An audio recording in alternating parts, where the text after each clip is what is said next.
Ta bolest, kterou cítím. Mohu to říct.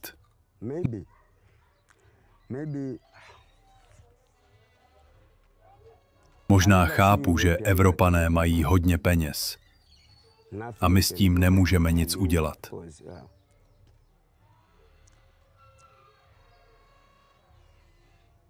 Jste opravdu více rozvinutí.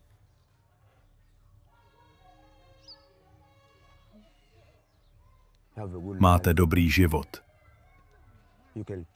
Můžete se postarat o své děti. Tady jsou všechny tyto děti s námi, protože jejich rodiče nejsou poblíž. Ale v africké kultuře si navzájem důvěřujeme. Moje děti mohou být tady, protože je tu moje madam, vychovatelka. A já vím, že moje děti budou v bezpečí. U vás je to jednodušší. Můžete si dovolit najmout chůvu a další pomoc.